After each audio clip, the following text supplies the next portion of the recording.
জয় হিন্দ বন্ধুরা, এখানে একটা ভাই কমেন্ট করছে যে এসএসসি জিডি চাকরিতে কতদিন ছুটি হয়। দেখো, এসএসসি জিডি কিন্তু 8টা বাহিনী আছে, ঠিক আছে, 8টা ডিপার্টমেন্ট আছে। একটা ডিপার্টমেন্টে বাদ দিয়ে বাকি সবার ছুটি লাগবে কিন্তু 75 থেকে 80 দিন ছুটি থাকবে।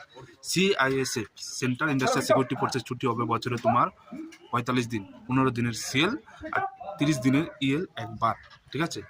আর সিআইএসএফ কিন্তু ছুটি কম থাকার কারণে এর ফ্যাসিলিটি অনেক বেশি। তোমার ফ্যামিলি কোয়ার্টার পেয়ে যাবে, প্লাস তুমি কিন্তু 13 মাসের স্যালারি পাবে, যেটা বাকি ফোর্সে কিন্তু নেই। সিআইএসএফে 13 মাসের স্যালারি তুমি পেয়ে যাবে, ঠিক আছে। আর বাকি ফোর্সে তোমার 8 বাহিনী যেগুলো আছে, তোমার CRPF, PSF, ITBP, AR, SSF, বাকি যেগুলো আছে তো সেগুলো ছুটি হবে 75 দিন, ঠিক আছে। তোমার 15 দিনের সিএল একবার আর 30 দিনের ইএল হচ্ছে 2বার, মানে টোটাল হয়ে যাবে 75 থেকে 80 দিনের মধ্যে তোমার ছুটি থাকবে, ঠিক আছে। তো আশা করি বোঝাতে পারলাম। ভিডিও যদি ভালো লাগে অবশ্যই ভিডিওটি লাইক করে দেবে। জয় হিন্দ।